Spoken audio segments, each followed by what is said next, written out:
Estudou no exterior, fez graduação, pós, mestrado, doutorado, MBA e ainda não teve o diploma reconhecido? Hoje o assunto que vamos discutir aqui no Fórum é a revalidação de diplomas. Esse processo, que antes podia demorar anos, agora pode ser resolvido em no máximo 180 dias. O Conselho Nacional de Educação, por meio da Lei de Diretrizes e Bases, criou novas regras para que as universidades verifiquem se vão ou não aceitar o diploma em análise.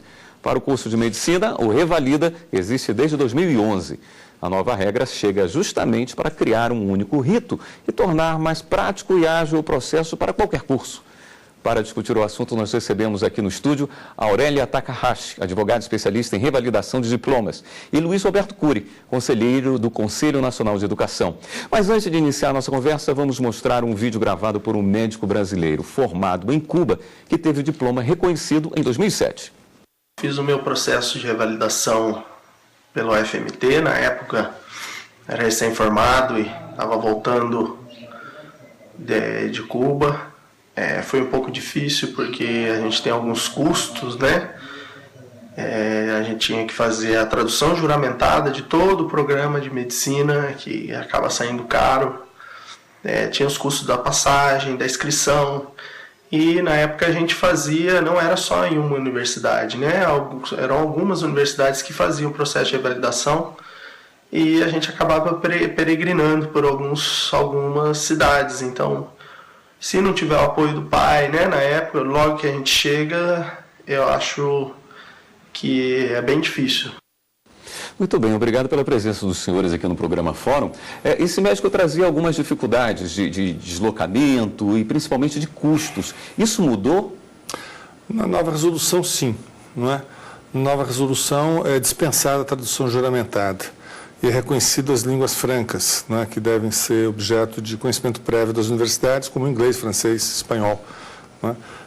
E mesmo no caso de não ser uma língua franca, no caso de ser uma língua germânica, alguma coisa dessa natureza, não é necessária a tradução juramentada, não é? Pode ser a tradução simples para o português.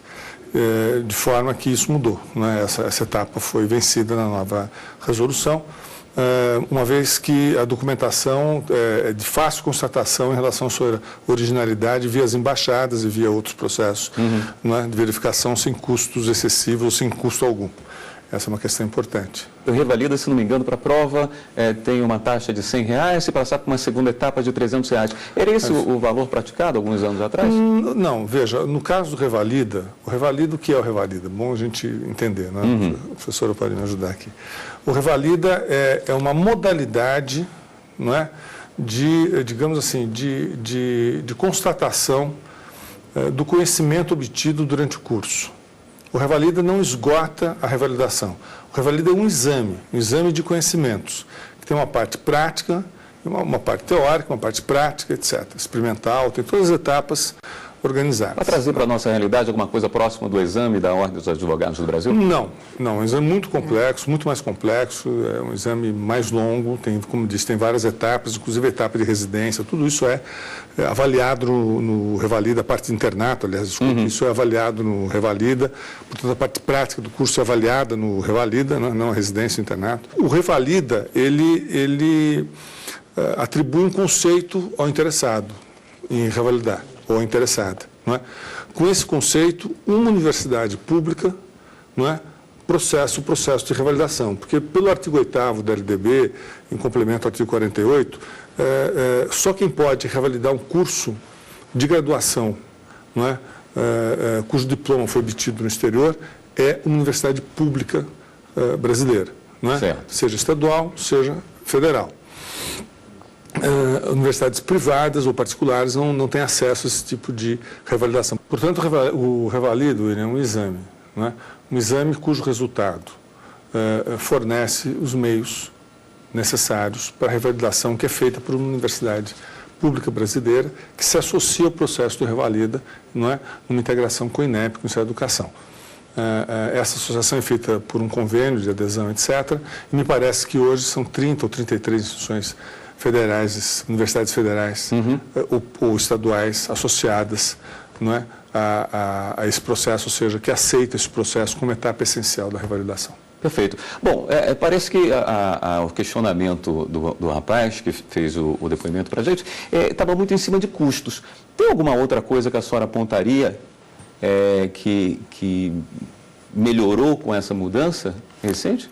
Em termos de custos, realmente as universidades elas cobram essas taxas como uma forma, inclusive, de conseguir realizar esses processos, manter uma equipe para atuar no trabalho dessas análises de equivalência curricular, julgamento das disciplinas, o que foi cursado fora do Brasil em relação ao currículo desta universidade.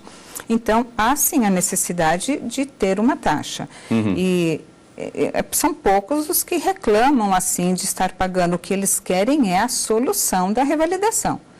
Não tanto... Porque a solução demorava mais do que seria necessário? Ela está demorando, sempre demorou muito. Sempre demorou bastante, em função de poucas universidades cumprirem a legislação. As universidades públicas, como diz a professora, elas cobram uma taxa de serviço. Essa taxa é cobrada no âmbito da própria gestão da universidade. Não é? O Ministério da Educação, no caso das federais, os Conselhos Estaduais de Educação, no caso das estaduais, não interferem nesse processo. Não é? É uma taxa de custos, como ela disse, que seriam incorporados no processo de revalidação. Essa taxa não é equânime, ela varia e ela deve ser objeto de uma tratativa entre os mantenedores das universidades e as universidades, tá certo? Ou entre seus conselhos universitários e as suas reitorias. Isso deve ser um debate, porque a universidade é pública, não é? E tudo isso é acompanhado pelo Ministério Público também, quando há abuso eles atuam. A senhora sabe, né? Sim, são acompanhados. Então, na verdade, essa é uma taxa. O que o professor de Cuba indica é também um custo altíssimo da tradução juramentada e outros custos atribuídos ao processo. Que acabaram caindo. Que hoje não tem mais. Não tem mais, mas muitas vezes a universidade que não aderiu ao Revalida ou interessado no caso de medicina, mas tem os outros cursos também, certo? Tem os outros cursos. Não muitas vezes o processo de revalidação implica, isso é uma previsão da resolução 3 de 2016, do Conselho Nacional de Educação, essa etapa de análise pode levar o interessado a ter que realizar novas disciplinas, um conjunto de disciplinas ou algumas disciplinas identificadas no exame ou na avaliação da revalidação como necessárias a cumprir uma etapa essencial de conhecimentos equânimes com a diplomação brasileira. Porque o que é a revalidação? A revalidação é a universidade se responsabilizar pelo diploma que veio do exterior. A universidade está, digamos assim, revalidando e, portanto, está assumindo a responsabilidade daquele diploma. Certo? Então, ela, obviamente, se preocupa com que o padrão nacional seja cumprido. O padrão de qualidade nacional tem que ser cumprido. Você não pode revalidar algo que a universidade imagine como de menor qualidade do que se faz no Brasil. Certo. Tá certo? Então, muitas vezes, a etapa de revalidação prevê a inserção do interessado, da interessada em programas, em disciplinas, para complementar estudos, para que haja, digamos assim, a cobertura necessária ao processo de avaliação. E, muitas vezes, essas disciplinas são feitas por indicação da universidade, por diversos motivos e fatores, em instituições particulares, mas sob a responsabilidade da universidade pública, que deve acompanhar esse procedimento. E aí há custo para o aluno também, ou para o interessado, ou para a interessada. Então, uma série de custos incorporados nesse processo. O que costuma ser questionado judicialmente, doutora Aurélia? A universidade não dar andamento no processo. O interessado ele faz o protocolo da documentação e a universidade ela abandona esse processo, ela não dá andamento. Então, supera o prazo de 180 dias, ele não tem resultado, não tem resposta da universidade. Isso é que leva à busca judicial. E havendo a necessidade de se cumprir esse prazo de 180 dias, ele não sendo cumprido, qual é o próximo prazo? Aí é uma questão, assim, hoje muito delicada, porque não tem um prazo. Nesse caso, a atual resolução, corrigindo a anterior, ela atribui, digamos assim, ao prazo, ao cumprimento do prazo, penalidades administrativas feitas, seja pela própria universidade, por meio do seu conselho universitário, seja pelo mantenedor, no caso do Ministério da Educação, ou os Conselhos Estaduais de Educação, porque nós estamos tratando aqui de universidades públicas. Não é? Então, há uma penalidade prevista que não havia no marco legal anterior, tá certo? Que não traz uma grande diferença para o aluno, né? Não traz. Não traz, a não ser que traga uma mas pelo menos prática. uma perspectiva de abertura de inquérito administrativo, a abertura de uma tomada, não é? Há uma implicação com o Tribunal de Contas da União, há uma preocupação, obviamente, da gestão da universidade de não ser vitimada por um processo administrativo que tem interface com o Ministério Público, o Tribunal de Contas, etc, etc. É pedagógico. Não, é pedagógico e necessário. Não é impossível você dar um prazo e não ter nenhum tipo de responsabilidade se não cumprir o prazo. Não é? De um lado. Do outro, também é relevante indicar que a resolução solicita ao Ministério da Educação, não é, e a CAPES que faça, mesmo no sistema estadual, o levantamento das oportunidades, das perspectivas das universidades públicas que podem revalidar determinado diploma e outras que não podem. Isso facilita muito, digamos assim, a inserção do interessado ou interessada na universidade adequada para revalidar diploma, porque esse é um outro problema. Os interessados vêm para o país, eles não têm ideia onde é que eles solicitam a revalidação, a senhora pode dizer melhor que eu sobre isso, é muita indicação de outras tentativas, não é? Ou é a busca de escritórios especializados nessa área, etc. E o Ministério da Educação está organizando um serviço para atender esses interessados, dizendo, olha, no caso o senhor fez um curso de gestão, não é, empresarial na Universidade de Paris 8. Não é?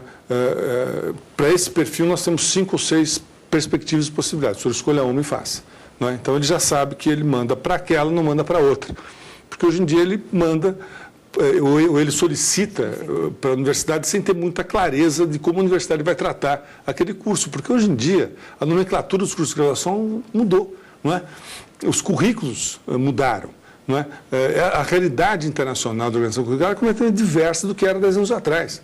Embora no Brasil essa mudança ainda é mais lenta, você tem cursos com denominação diversa dos cursos ofertados no Brasil. Isso é um impacto relevante na demora da revalidação, porque você não pode negar apenas o curso, tem que avaliar os conteúdos, comparar as ementas, comparar o aprendizado e tirar as dúvidas por meio de exame, não é? De testes, ou mesmo de solicitação de indicação que o interessado curse novas disciplinas. É interessante. Perfeito. Nós vamos para um rápido intervalo, voltamos já com o programa Fórum.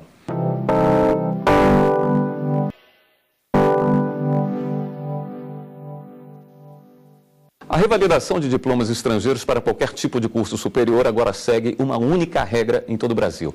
E aqui no Fórum nós continuamos a analisar o que melhorou e como na prática tem se comportado esse novo modelo. Doutora Aurélia, quando a gente fala de estrangeiros ou brasileiros que fizeram cursos no exterior e estão retornando ao país, a gente normalmente pensa nos cursos de medicina. Por quê? É a grande maioria dos casos? Sim, a maioria que estuda fora ou que vem para o Brasil revalidar o curso de medicina. 98% fica no curso de medicina. Por isso a importância do Revalida, por isso que existe o Revalida foi criado especialmente para os cursos de medicina. Só há Revalida para o curso de medicina. Vamos esclarecer isso, tá certo? Não há outras disciplinas que tenham um exame nacional organizado pelo Estado. Os demais todos? Os demais todos dependem da organização completa das universidades. Inclusive o Revalida, como eu expliquei no começo, também passa pela universidade. O Revalida não pode superar a LDB. A LDB é clara que quem revalida o diploma é a universidade pública brasileira. Revalida é uma etapa que o Estado oferece para a universidade para propiciar rapidez, agilidade e segurança para o processo de revalidação de cursos de medicina. Porém, o candidato ele pode entrar com o processo diretamente na universidade. Esse é o objetivo da revalidação, que as universidades elas cumpram e atendam a LDB, porque a competência de revalidação de diplomas no Brasil é só de universidades públicas. Perfeito. Inclusive, a gente falando ainda de curso de medicina, eu gostaria de trazer o caso de um rapaz que fez um curso de medicina na Bolívia e, na volta ao Brasil, agora está passando por uma complementação. Vamos acompanhar. Sou formado em medicina pela Universidade Privada Aberta Latino-Americana, na cidade de Cochabamba, na Bolívia.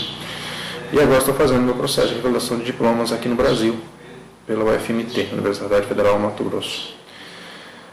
Depois de muito sacrifício e dedicação estudando em outro país, que não é nada fácil, você está longe da família, estudando em outro idioma, convivendo com novos costumes, uma nova cultura. Bom, enfim, agora estou fazendo minha complementação pelo FMT. Após fazer a prova do FMT e não ter sido aprovado, essa mesma prova eu passei para alguns amigos já especialistas no Brasil, há vários anos já trabalhando como especialistas, e pedindo para que me fizesse uma avaliação da prova. E, na maioria, a conclusão geral foi de que essa prova de revalidação que nós fazemos no Brasil é muito mais complicada do que a prova feita para a residência, para entrar na especialização no Brasil.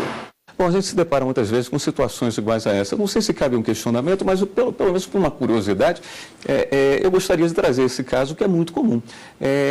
Os alunos, ou os formandos, ao chegarem aqui, dizem que o curso, a prova é para reprovar. Inclusive, o índice de reprovação, até alguns anos atrás, passava de 90%, se não me engano. Hoje, se não me engano, está em torno de 57%. Isso procede? Procede. Elas têm realmente um rigor na elaboração e na prova, mas, de acordo com as universidades, essa prova ela é elaborada realmente dentro da grade curricular do curso de medicina aqui. Esse rigor não é uma coisa positiva? É uma coisa positiva. Já que você está estabelecendo ali o nível que você deseja para os profissionais que atuam no país. É uma questão positiva, sim. Eu vejo como positivo, inclusive porque a própria universidade ela vai se responsabilizar por essa revalidação daí para frente. Essa pessoa que ela está revalidando, ela nunca viu essa pessoa, não sabe como ele atua, não sabe como ele foi como aluno. Então, a partir do momento em que ela vai assinar um diploma atestando que essa pessoa está habilitada, ela tem que ter tido um rigor, e o processo de revalidação, ele realmente tem que ter este rigor. E talvez indique até uma certa fragilidade das universidades. Caso não cumpra esse rigor. O que deveria ser essa complementação, no caso do rapaz, precisava fazer? O caso que foi citado por este revalidando, ele é o segundo no depoimento que cita a Universidade Federal de Mato Grosso. Por quê? Porque ultimamente é a única universidade que realmente vem cumprindo com muito rigor a revalidação de diplomas. Então, o candidato ele é submetido a uma prova teórica, após a análise curricular. Se ele não for aprovado nessa prova teórica, a universidade, então, encaminha, ele tem a autonomia, o aluno, o revalidando, de fazer ou não a complementação de estudos. A universidade permite e indica para ele, olha, você vai cursar durante 1 ano, você vai realizar disciplinas práticas, por quê? Uma das questões, no caso que ele citou, a UFMT, ela solicita estudos complementares em estágio prático. Então, ele vai vivenciar realmente a medicina aqui no Brasil, ele vai conhecer os procedimentos e os protocolos que são diferentes de onde ele estudou. Nós temos aqui o Sistema Único de Saúde, que não é o mesmo sistema aplicado no país onde ele estudou. A medicação, dosagem. Então, a complementação de estudos, ela dá realmente ao revalidando muita tranquilidade ao iniciar o exercício da medicina aqui. Nós puxamos muitos exemplos de pessoas que estão procurando trabalhar na área de medicina e que, segundo a senhora, a grande procura por profissionais dessa área. E tem toda essa dificuldade, inclusive em identificar qual seria a universidade com capacidade para resolver o seu problema. Como isso funciona em cursos onde a procura é muito menor? Olha, nos cursos que não são de medicina, as universidades, elas abrem editais todos os anos. Então, a pessoa, ela se formou em odonto, em enfermagem, engenharia, as universidades são bem mais maleáveis com esses cursos. Então, tem mais abertura e todos os anos ele consegue fazer este processo, buscar uma universidade, chegou e fez odonto e quer revalidar, ele tem uma universidade sempre à disposição para fazer essa revalidação. Isso não ocorre na medicina. Ah, perfeito. É um problema específico dessa área. E por que nós temos essa procura tão grande pela essa atualização do diploma aqui no país? Olha, por diversas razões, tá certo? Os outros cursos têm uma imensa demanda também. E no Conselho Nacional de Educação chegam diversos casos de sucesso em engenharias, em áreas de saúde, etc. Quer dizer, não é tão tranquilo assim. E essa resolução, em pouco tempo, irá tranquilizar a vida desses profissionais que estão tentando ingressar no mercado brasileiro? Esta nova resolução, eu entendo que ela precisa de ter algumas adequações aí, porque senão vai dificultar. Não há dúvida que essa resolução representa diversas, digamos assim, flexibilidades de um lado e acentua a seriedade e a exigência de outro. Torna mais complexa a documentação solicitada, embora retire a burocracia dela, como traduções juramentadas, etc., etc. Não é? De um lado, ela também admite, isso é muito importante notar, que egressos de instituições já pré-avaliadas pelo país, no caso, não foi tratado aqui, mas eu trago, de cursos de mestrado e doutorado, já avaliados pela CAPES, onde os estudantes foram financiados pelo governo brasileiro com bolsas no exterior, não é? Esses casos vão ter uma tramitação simplificada na revalidação. Não é possível que pessoas financiadas pelo Estado brasileiro tenham um prazo de 5, 6 anos para revalidar um diploma de mestrado ou doutorado. Essa resolução atribui, portanto, a modalidade simplificada, ou seja, a checagem documental, não é, apenas para casos dessa natureza, não é? E para casos de similaridade, ou seja, eu vim de uma universidade avaliada pela CAPES, fiz doutorado lá. Eu não tive bolsa, mas eu venho da mesma universidade, do mesmo programa. Bom, você tem o mesmo tratamento do anterior. Essa digamos assim, perspectiva de simplificar e não reproduzir esforços, essa resolução traz. Eu só queria, digamos assim, informar que é fundamental que as universidades compreendam bem essa resolução. A resolução não surgiu da cabeça do Conselho Nacional de Educação. Nós tivemos 2 ou 3 audiências públicas com a maioria das universidades brasileiras, lotadas no CNE, recebemos indicativos, devolvemos os indicativos, aproveitamos, mudamos, referimos. Ela demorou 3 anos para ser organizada. Não é? Ela foi iniciada em início de 2013 e foi homologada em 2016. Isso significa o trabalho que nós tivemos na interlocução e na mobilização, não é, das competências para que essa resolução tivesse consenso. Agora, é fundamental que esse consenso seja renovado e que as instituições, digamos assim, participem do processo de aplicação dessa resolução e retirem as dúvidas que ainda têm, porque as equipes mudam. Quem esteve nas audiências públicas muitas vezes não tem mais mandato como pró-reitor ou reitor ou diretor de institutos. Portanto, eu acho que é fundamental que nós possamos reordenar um pouco a divulgação dela e fazer, o Conselho Nacional de Educação se dispõe a fazer isso, a criar mecanismos, tá certo? Junto com o Ministério da Educação, junto com o INEP, obviamente, criar mecanismos de esclarecimentos e acesso à regulação, porque muitas vezes um artigo ou outro não é compreendido na sua plenitude e isso gera, talvez, uma dificuldade de cumprimento. Nós temos obrigação de esclarecer o que não é compreendido. Provavelmente um problema inicial, a partir do momento que passa a fazer parte do dia a dia. Claro, do dia a dia essas coisas serão superadas. Bem, é o que esperamos então. A gente fica por aqui. No programa de hoje discutimos o processo de revalidação de diplomas estrangeiros no Brasil. Como funciona, quais as melhorias que as novas regras trouxeram e se ficou mais ágil revalidar um diploma para quem se forma em outro país. Estiveram conosco Aurélia Takahashi, advogada especialista em revalidação de diplomas, e Luiz Roberto Cury, conselheiro do Conselho Nacional de Educação. Se você quiser assistir a esta e outras entrevistas, acesse o portal tvjustiça.jus.br. E se você quiser sugerir também algum assunto para discussão, é só mandar um e-mail para a gente, fórum@stf.jus.br. Até o próximo encontro.